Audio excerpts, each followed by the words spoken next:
দেখো দেখো, পুকুরে কত বড় একটা লিচুর গাছ হয়েছে। কালকে যে পচা লিচুগুলো ফেলে দিয়েছিলাম, ওই লিচুগুলো থেকেই মনে হয় এত বড় লিচুর গাছ হয়েছে। আমি জাদু লিচু গাছ, এই গাছের লিচু কখনোই শেষ হবে না। মিনা, আমি বাজারে যাচ্ছি রে মা। ঘরে রান্না করার মতো তেমন বাজার নেই, বাজার শেষ হয়ে গেছে। আমি তাড়াতাড়ি বাড়ি ফিরে আসব, আর আমি বাড়িতে আসার সময় তোর জন্য চকলেটও নিয়ে আসব। তুই কিন্তু কোথাও যাবি না। ও মা, তুমি বাজার করতে যাচ্ছ আর আমাকে একাই বাড়িতে রেখে যাচ্ছ? আমার একা একা বাড়িতে ভালো লাগে না মা। ও মা, আমাকেও তোমার সাথে নিয়ে যাও না মা। তুমি বাজার করবে, আমি তোমার সাথে বাজারটা ঘুরে ঘুরে দেখব। না রে মিনা, বাজারে ঘুরে ঘুরে দেখার মতো তেমন কিছুই নেই। আমি তো তোকে বললামই, তোর জন্য আমি খাবার নিয়ে আসব। তুই বাড়িতেই থাক। আর তুই ছোট বাচ্চা, আমি হেঁটে হেঁটে সেই বাজারে যাব, তোর অনেক কষ্ট হয়ে যাবে। না মা, আমার একটুও কষ্ট হবে না, আমি তোমার সাথে যেতে পারবো। তুমি শুধু আমাকে একটা চকলেট কিনে দিও, আমি তোমার সাথে থেকে একটা চকলেটই খাবো। আচ্ছা ঠিক আছে, চল। তোর কষ্ট না হলেই হলো। আমার কাছে কোনো বাড়তি টাকা নেই, তুই কিন্তু আমার কাছে কিছু খেতে চাইতে পারবি না। এরপর মিনা ও তার মা বাজারে চলে যায়। আর বাজারে গিয়ে যখন শেফা শিয়ালিনী বাজার করছিল, তখন মিনা বাঘ মামার দোকানের লিচুগুলোর দিকে তাকিয়েছিল। ও মা, এদিকে শোনো না, ওই যে দেখো, বাঘ মামার দোকানে কত লিচু আছে। ওখান থেকে আমাকে কিছু লিচু কিনে দাও না মা, খুব খেতে ইচ্ছে করছে। লিচুগুলো দেখতে কত টসটসে। হ্যাঁ রে মিনা, লিচুগুলো দেখতে কত সুন্দর দেখাচ্ছে, আর টসটসে রসে ভরা। আমার কাছে যে এখন কোনো টাকা নেই রে মা, তোকে কি করে এতগুলো লিচু কিনে দেব বল? ও মা, ওই লিচুগুলো থেকে কত সুন্দর ঘ্রাণ বেরোচ্ছে, আমার খুব খেতে ইচ্ছে করছে। আমি তোমার কাছে আর কিছু খেতে চাইবো না, আমাকে দাও না মা কিছু লিচু কিনে। মিনা, আমি জানতাম তুই কিছু না কিছু একটার বাহানা ঠিকই করবি। তোকে তো আমি আগেই বলেছিলাম যে আমার কাছে বাড়তি কোনো টাকা নেই। ঠিক আছে চল, এত করে যেহেতু বলছিস, দেখি বাঘ মামা বাকিতে কিছু লিচু দেয় কিনা। বাঘ মামা, আপনার দোকানের লিচুগুলো বেশ সুন্দর দেখাচ্ছে, তার লিচুগুলো কত করে বিক্রি করছেন মামা? আমার দোকানের লিচুগুলো 100 পিস মাত্র 500 টাকা শেফা। তুই যদি নিস তাহলে তুই আমাকে 50 টাকা কম দিস। না গো বাঘ মামা, 100 লিচু নিব না। আপনি আমাকে 15 থেকে 20টা লিচু দিন। আমি 2-3 দিন পর এসে আপনাকে টাকা দিয়ে যাব। আমার কাছে যে এখন কোনো টাকা নেই, আমার বাজার করে সব টাকা শেষ হয়ে গেছে। মেয়েটা যে লিচু খাওয়ার জন্য বড্ড বায়না ধরেছে, না করছি তবুও শুনছে না। তবে আপনি নিশ্চিন্ত থাকুন, আপনার টাকা আমি 2-3 দিন পর এসে দিয়ে যাব মামা। আরে শেফা, আমি তোকে বাকিতে কোনো লিচু দিতে পারবো না। আর আমি 100 পিসের নিচে কখনো লিচু বিক্রি করি না। এখান থেকে যা তো, অযথা আমার সাথে আর তর্কে জড়াস না। আচ্ছা ঠিক আছে বাঘ মামা, আমি আপনার সাথে তর্কে জড়াতে যাব কেন? আপনার জিনিস আপনি না দিলে তো আমার কোনো জোর নেই। তবে আপনারা বড় অকৃতজ্ঞ। আমার স্বামী বেঁচে থাকতে আপনাদের কত উপকার করেছে, কিন্তু এখন আমার টাকা পয়সা নেই বলে আপনারা আমাকে কত অবহেলা করছেন। যাই হোক, আমি আর কখনোই আসবো না আপনাদের কাছে বাকিতে কিছু চাইতে। আমার টাকা হলে তখন আমার মেয়েটাকে লিচু কিনে দেব।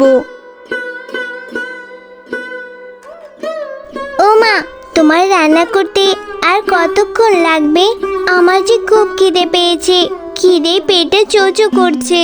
এই তো রে মা, হয়ে এসেছে, আর একটু সময় লাগবে। তুই এখানে বস, তারপর রান্না হলে খেতে পারবি রে মা। ও, তোমার রান্না এখনো দেরি হবে? আচ্ছা মা, আমি তাহলে টিনের সাথে একটু খেলা করে আসি। ততক্ষণে তোমার রান্না শেষ হয়ে যাবে, আর তোমার রান্না শেষ হলে আমি এসে খাবার খাবো। তুই এক্ষুনি বললি না তোর খিদেতে পেটে চুচো দৌড়াচ্ছে? তাহলে তুই কি করে খেলবি? তুই খেয়ে তারপর খেলতে যাবি, এখন কোথাও যাস না। না মা, তুমি চিন্তা করো না, আমি দেরি করব না, এক্ষুনি খেলা করে চলে আসব, ততক্ষণে তোমার রান্না হয়ে যাবে। আমি জানি রে মিনা, তুই লিচু খেতে পারিসনি বলে তোর মন খারাপ হয়েছে। তুই মন খারাপ করিস না রে মা, আমার টাকা হলে আমি তোকে অনেকগুলো লিচু কিনে দেব। আচ্ছা যা, তাড়াতাড়ি ফিরে আসবি, আমি ভাত বেড়ে তোর জন্য অপেক্ষা করব। টিনা, চল না, আমরা মাঠে গিয়ে খেলা করি। না রে মিনা, আমি তো এখন তোর সাথে খেলা করতে যেতে পারবো না। আমার মা আমাদের বাড়ির পেছনের লিচু গাছ থেকে লিচু পাড়ছে। আমার মা আমাকে ওখানে যেতে বলেছে। আমি আমার মায়ের সাথে গাছ থেকে লিচু পড়ে মজা করে লিচু খাবো। ও, তোরা লিচু পারবি? হ্যাঁ রে, আমারও না অনেক লিচু খেতে ইচ্ছা করে। আজকে বাজারে গিয়েছিলাম, মাকে কত করে বললাম লিচু কিনে দিতে, কিন্তু আমাদের তো অত টাকা নেই রে, তাই আমার মা আমাকে লিচু কিনে দিতে পারেনি। ও, তুই লিচু খাবি? তুই চিন্তা করিস না, আমাদের গাছে অনেক লিচু আছে। আমার মাকে বলবো তোকেও কিছু লিচু দেবে, তারপর তুই আর আমি মজা করে লিচু খাবো। চল চল, আমরা লিচু গাছের ওইখানে যাই। ও মামা, তোমার তো দেখছি লিচু পাড়া প্রায় হয়ে গেছে, ভালোই হয়েছে। দেখো না মা, আমার সাথে আমি মিনাকেও নিয়ে এসেছি। জানো মা, মিনার নাকি খুব লিচু খেতে ইচ্ছে করছে। ওর মায়ের টাকা নেই বলে ও লিচু কিনে খেতে পারেনি। তুমি মিনাকে কিছু লিচু দাও না মা।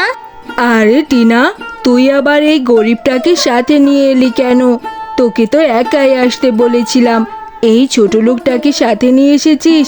এখন আবার একে লিচুও দিতে হবে, লিচুর অনেক দাম, একে কি করে লিচু দেব?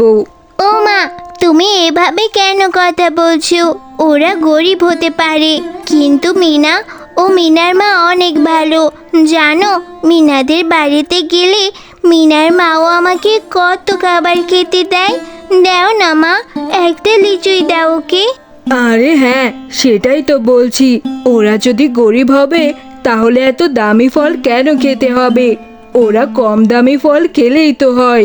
কাকিমা, আমার মায়ের কাছে যে অত টাকা নেই, তাই আমার মা বাজার থেকেও আমাকে লিচু কিনে দিতে পারেনি। থাক, আমার লিচু লাগবে না। আরে আমার আবার দয়া শরীর, আমি কাউকে না করতে পারি না। আচ্ছা ঠিক আছে মিনা, এই যে আমার সামনের এই ঝুড়ির লিচুগুলো নিয়ে যা। এই লিচুগুলো নিয়ে তোরা মা ও মেয়ে পেট পুড়ে খাবি। তুমি সত্যি বলছো কাকিমা? তাহলে তো অনেক মজা হবে। আচ্ছা ঠিক আছে, আমি এই লিচুগুলো নিয়ে বাড়িতে চলে যাই, মা দেখলে খুব খুশি হবে। হ্যাঁ রে মিনা, এত দেরি করলি কেন? তোর জন্য আমি সেই কখন থেকে অপেক্ষা করছি, আর তোর এখন বাড়ি ফেরার সময় হলো, আবার সাথে করে এগুলো কি নিয়ে এসেছিস? ও মা, এগুলো লিচু টিনার মা বাঘিনী কাকিমা আমাকে দিয়েছে। ওরা ওদের গাছ থেকে লিচু পাড়ছিল, আর আমি যখন গিয়েছিলাম টিনার সাথে, টিনা ওর মাকে বলতেই লিচুগুলো আমাকে দিয়ে দিয়েছে। এই লিচুগুলো এখন তুমি আর আমি খাবো মা। মিনা, তোকে তো আমি বললাম যে তোকে টাকা হলে আমি লিচু কিনে দেব, তুই এই লিচুগুলো কেন আনলি রে মা? এই লিচুগুলো তো পচে গেছে, এই লিচুগুলো খাওয়া যাবে না, তুই এক্ষুনি এগুলো ফেলে দিয়ে আয়। হ্যাঁ মা, তুমি ঠিকই বলেছ, লিচুগুলো দেখতে কেমন যেন মনে হচ্ছে, কোনো সুগন্ধ নেই, আমি এক্ষুনি ফেলে দিচ্ছি। এরপর মিনা লিচুগুলো নিয়ে তাদের বাড়ির পাশের পুকুরে ফেলে দেয়। কি রে মিনা, লিচুগুলো ফেলে দিয়েছিস বলে এখনো মন খারাপ হচ্ছে? তুই চিন্তা করিস না রে মা, আর কষ্ট পাস না। আমার টাকা হলে আমি তোকে অনেক লিচু কিনে দেব, তোকে কথা দিচ্ছি রে মা।